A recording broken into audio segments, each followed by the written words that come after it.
Offensive line concerns are the name of the game for both sides of the football coming up between the Buccaneers and the Bears. That and more on today's episode of Locked On Bucs.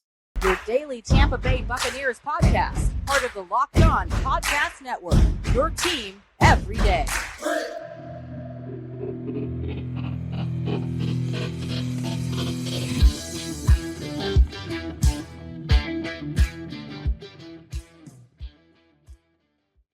What's up, and welcome into this crossover Thursday episode of Locked On Bucs and Locked On Bears, your daily podcast covering the Tampa Bay Buccaneers and the Chicago Bears, part of the Locked On Podcast Network, your team every day. I am James Yarcho, deputy editor of SB Nation's BucsNation.com and one of the hosts of Locked On Bucs, joined by Lauren Cox, the host of Locked On Bears.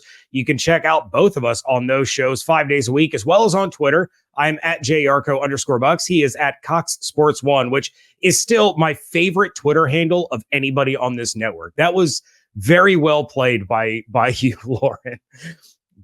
But this crossover Thursday episode is brought to you by PrizePicks, the easiest, most exciting way to play daily fantasy sports. Go to PrizePicks.com/LockedOnNFL and use code LockedOnNFL, all lowercase, for a first deposit match up to $100. Biggest matchups, most important players coming up for you in just a little bit. But Lauren, let's start off with the biggest stories surrounding our teams. And as the home team, I'm going to defer to you to kick things off following a pretty brutal loss to the Green Bay Packers. So what is the biggest story surrounding the Chicago Bears right now?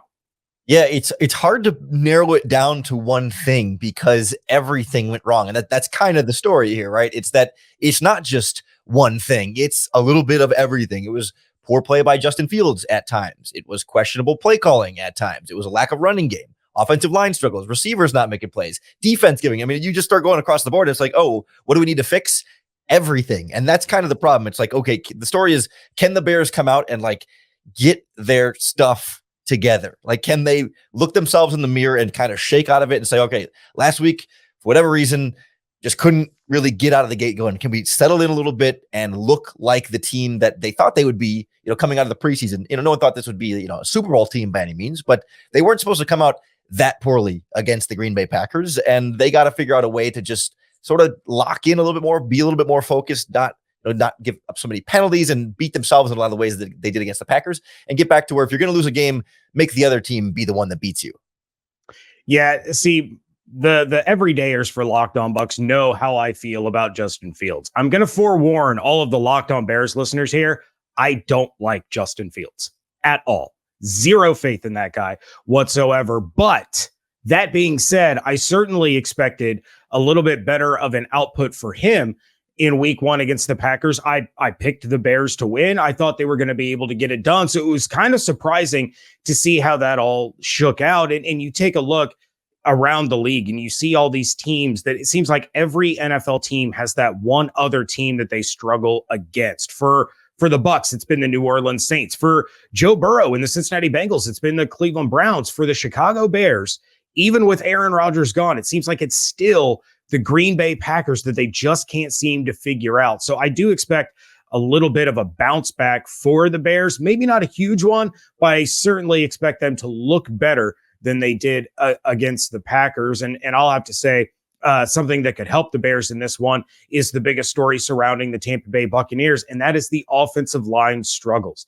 This is something that I was relatively confident going into the game against the Minnesota Vikings that was going to get fixed a little bit, but in that first half, Baker Mayfield was under duress a lot. Robert Hainsey, one of my biggest concerns now is his inability to shotgun snap, and that could turn into some big time opportunities for the Bears defense.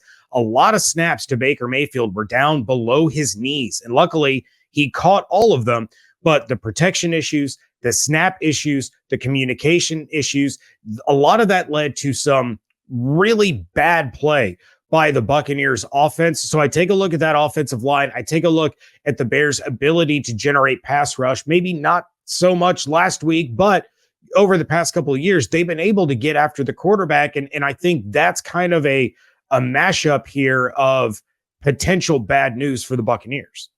I will say the Bears pass rush this season is a massive question mark and a big weakness up front. So this is going to be like the movable object versus the stoppable force here, because the Bears could not get any sort of consistent pressure on Jordan Love. He had plenty of time to sit back in the pocket, and I imagine Baker Mayfield will be looking for something similar in this kind of a game. But maybe this is the kind of matchup that can get the Bears going a little bit more in the pass rush department. But I think both of these teams in that side of the trenches are a little young and a little bit inexperienced and a little bit unproven there.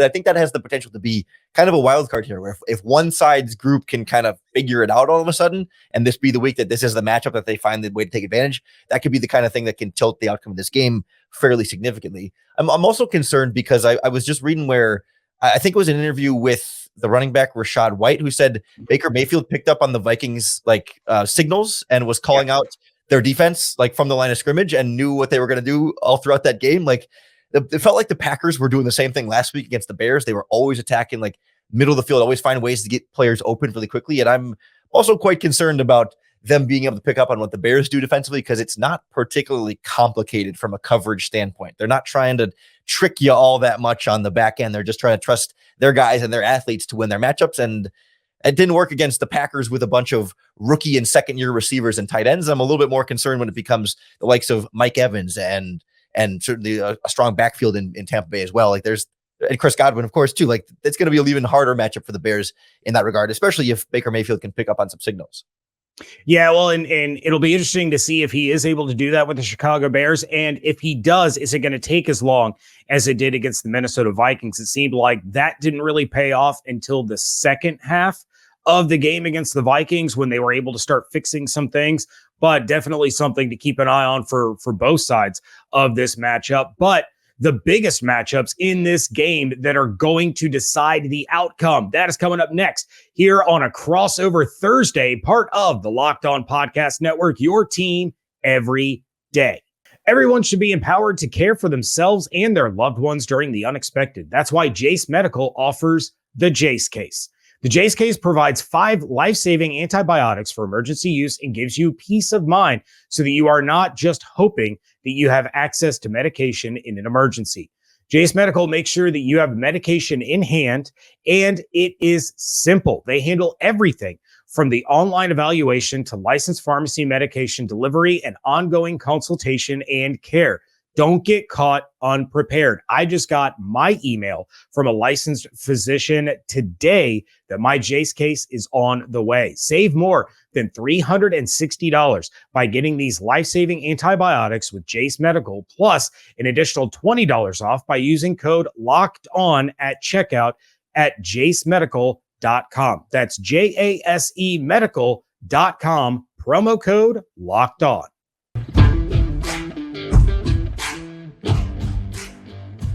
Thank you again for making Locked On Bears and Locked On Bucs your first listen or view every single day. Every dayers, be sure you are coming back tomorrow. Lauren will be able to finish looking at this game from a Bears perspective. David and I will be talking about the Bucs perspective leading in to the weekend. But Lauren, every game boils down to a few key matchups. And for the Bears to bounce back after that loss against the Packers, what is the matchup that they not just need to, they absolutely have to exploit against Tampa Bay?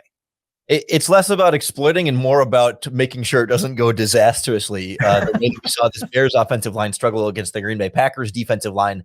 For me, it's the big man in the middle of Tampa Bay's defensive line, Vita Vea. I mean, he scares you no matter who your center is, but especially for the Bears right now. And actually, I mean, we don't know for sure if the Bears might not just make a change on their offensive line this week. That's how bad it was last week with Lucas Patrick as their starting center. He's kind of their backup, but he has to start because their left guard's hurt. They move their center to left guard. Regardless, Patrick was the guy last week and absolutely did not get the job done. Can't anchor very well against big, strong nose tackles. Happened to be going against one of the biggest and strongest nose tackles in the NFL this week. It was bad in the running game. It was bad in pass protection. And I think that a combination up front for the Tampa Bay Buccaneers scares me across the board, but especially the big hulking nose tackle against a center who's he just doesn't have it. You know, he can be a fine backup who can fill in a pinch, but for a full game against a really quality nose tackle, I'm worried about that pressure right up the middle in Justin Fields' face, and certainly not being able to run the ball up the middle as well makes Fields' job that much more difficult. Yeah, that's something I don't want to dive too deep into it right now because, spoiler alert, I'm going to be talking about Vita Vea coming up in a little bit. So I'm definitely going to piggyback off of some of that. But your concerns also go back to kind of my concerns with the biggest story for the Bucs, the issues with Robert Hainsey. You have a rookie at right guard. You have this kind of mishmash offensive line that didn't play together a lot in the preseason. And it showed against the Minnesota Vikings. So, we're both coming from the same place here, Lauren, where we have concerns about protecting the guy who's going to be throwing the football. For the Buccaneers, for me, the key matchup is the Buccaneers pass rush against Chicago's offensive line and, of course, Justin Fields. And when these two teams met in 2021, Todd Bowles dialed up some serious pressure on Fields. He was sacked 4 times, fumbled 3 times, threw 3 interceptions. It was a rough day. And 3 of the sacks came from edge rushers, but 1 came off of a safety blitz. And if you go back and you watch that Minnesota game, a lot of the pressure that was being dialed up, it was Devin White coming on a blitz. It was Antoine Winfield Jr. coming on a blitz. It was Christian Izien. It was Carlton Davis. It was corners and safeties coming on blitzes. So Todd Bowles dials it up from everywhere, coming off of a week where he was sacked 4 times and turned the ball over twice. Fields is going up against a defense that brought pressure from every possible direction in week 1. They created 3 turnovers against the Vikings. So if the Bucs are going to win this game, they have to do that all over again. Get Fields in a bad mindset early, get him uncomfortable early, a little bit rattled, especially in terms of his confidence that, oh God, here we go again, and really create some chaos for the Bears offense. Yeah, we've seen Fields in the past struggle with heavy blitzing teams. When that pressure really starts to bear down on him, he tries to do a little bit too much. He tries to force things a little bit and can sometimes also then trust his legs a little bit too much to, I can outrun this blitz. But when it's a cornerback instead of a defensive tackle chasing you down, even a fast quarterback like Fields, sometimes you're not able to fully escape from that. I will say last week, the Packers blitzed Fields 16 times and certainly sacked him a couple of times on those plays and forced a couple of bad throws in there. But he also went 9 of 11 for 96 yards and a touchdown on those blitz plays. When he was able to stay in there, see that the blitz is coming, know that I got to get rid of this quickly and find an open receiver, which was sometimes hard to do in that game. He showed some progress in that area that shows some signs of encouragement, but I'm not necessarily expecting that to translate to he's going to be perfectly ready for Todd Bowles' blitz. No, the Buccaneers are going to get him a few times for sure. They're going to disrupt some things, and it's going to be on this Bears offense to find ways to get rid of the ball more quickly and work some shorter, quicker concepts to try and counteract that blitz. But much easier said than done when, even if you have 2 extra blockers in there to pick up 2 extra pass rushers, the Bears still couldn't block 4 with 5. So I don't trust them to be able to block 6 with 7 or anything like that. It's going to be, they can't trust their offensive line, especially when extra blitzers are coming. Yeah, no doubt about it. And I'll full disclosure, I didn't dive into the all 22 or anything from the Bears Packers game, but I did hear a stat that only 3 of Justin Fields' pass attempts in this game traveled 10 or more yards in the air. Was, out of sheer curiosity, was that by design? Was that an effect of how the Packers were playing defense, how they were covering guys like DJ Moore and the other receivers down the field, or was it, just kind of a giant mess like you've mentioned, and it created issues for Justin Fields being able to have the time to look further than 10 yards down the field? Yeah, it was definitely a combination of factors. I think first and foremost, Fields wasn't trusting his eyes downfield. Like, he'd go through the progression and you could see him look, and he's looking at the receiver, and it looks like the receiver's open if he can just, throw an anticipatory throw, and he would move past that and come back to the check down when it was all said and done, where it's like, he's got to trust it, grip and rip it. It might not be wide open, but he needs to trust that it's going to be open when he throws the ball, and he's still more of a see it, throw it kind of quarterback that hasn't made enough progress in that regard. But there were also a lot of situations where they're in 3rd and 10, and so the Packers are playing super off coverage, and there's just no one's open past the sticks, and they're intentionally trying to take that away because the Bears had penalties and sacks and runs that didn't go anywhere to get in these longer down and distance situations where they're not going to let you throw deep in those spots. Right? I think a lot of his deep success in the past has been, they get 2nd and 1, so you can take a deep shot here and have a shot to go downfield and be aggressive. But when it's 3rd and long or 2nd and long, you can't have some of those same opportunities. So some of it's game situation, some of it's Fields. Some of it was Packers doing a good job defensively to take some things away, but it all added up to not a very effective performance. All right. Well, this Sunday, Lauren, who is the most important player for the Chicago Bears? For me, it's DJ Moore. If the Buccaneers are going to blitz like crazy, you got to get the ball out a little bit quickly, and you need guys to make plays after the catch because there's going to be fewer guys back in coverage then. And so you got to get rid of it quickly, get it to DJ Moore, and let him work after the catch. Against the Packers, 2 targets and only got 2 catches on those 2 targets for like 25 yards. They need to get the ball in his hands more. They need to make him more of a focal point. It didn't seem like he was even that early in the progressions all that often. Like they weren't they were using him more as a decoy and trying to get other people open and not forcing it as much to him. I'd say force it to him a bit more, make the Buccaneers have to tackle him consistently and maybe even stop blitzing a little bit more if he's having some success. That to me, it makes him so critical for this matchup because he can be that guy who can take a 3-yard slant route or a quick little curl, break a tackle and make it 10, 15, 20 yards downfield. Yeah, I mean, and there's certainly plenty of familiarity between Carlton Davis and DJ Moore, having come from the Carolina Panthers. He's had some really, really good games against this Buccaneers defense. So I would think that he would be the focal point of the offense for Chicago. For me, my most important player for the Buccaneers is Vita Vea. Vita Vea has to set the tone along the defensive line, especially with Kalijah Kancey probably not playing. He re-injured that calf that he injured in training camp, came back, played the first half against Minnesota, re-aggravated it. I don't think he's going to play. We don't have official word yet, but my gut tells me that Kancey's going to be out for a couple of weeks. So now they have to look to Vita Vea to collapse the interior of that pocket, which he does really well, but he has to do it quickly in this game in order to create opportunities for the edge rushers, for those blitzers that Todd Bowles is sending. And if Vita's getting stonewalled, it's going to slow down everything on the defensive side. It's going to slow down the edge rushers. It's going to slow down the blitzers. It's going to slow down the secondary. Everything will go through Vita Vea's performance. So if you allow Vita to not collapse that pocket, not get that internal pressure, then Fields is going to have time to make plays with either his arm or his legs. And we know Bowles is going to rely on his defensive line and edge guys to generate pressure without bringing the extra heat. But he's also going to give the Bears plenty of looks where he is bringing guys, linebackers, safeties, corners from all over the place and going to get after Fields, try to force bad plays like he did against Kirk Cousins in Minnesota and create turnover opportunities for the Bucs. So it all starts with the man in the middle in Vita Vea. If he wins his individual matchup, then the rest of the Bucs defense is going to feast on Sunday. One notable injury update for the Bears, too, since you mentioned Kancey, their slot cornerback, Kyler Gordon, their second-round pick last season, hurt his hand last week against the Packers. Yeah. The Bears still aren't given any real concrete updates, but that usually means not going to play this week. And it's a matter of, is this is it a couple-week injury or potentially an injured reserve injury as we record this on Wednesday gearing up for the game. So I wouldn't expect the Bears starting slot cornerback Kyler Gordon to be out there. And if you're looking for a vulnerable matchup to attack, the backup Josh Blackwell, encouraging young player, but an undrafted free agent last year is definitely ripe for the taking. That tells me that Dave Canales needs to put Chris Godwin in the slot a lot on Sunday. But what has to go right for each team to get the win? And we give our score predictions. That's coming up next here on Crossover Thursday.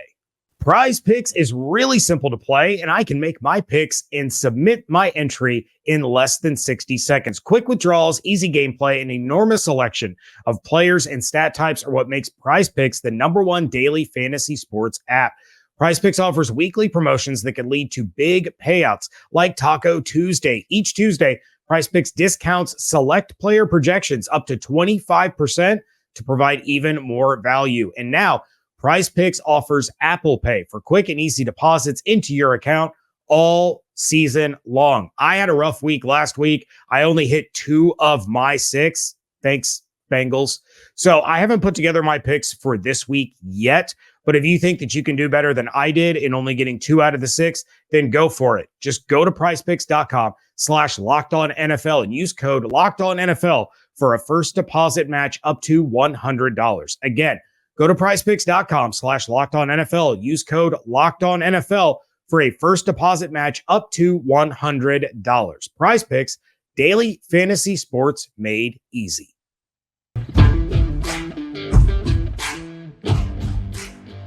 Wrapping things up here on a crossover Thursday episode of Locked On Bears, Locked On Bucs.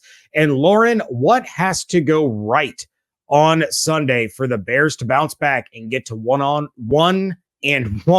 on the season?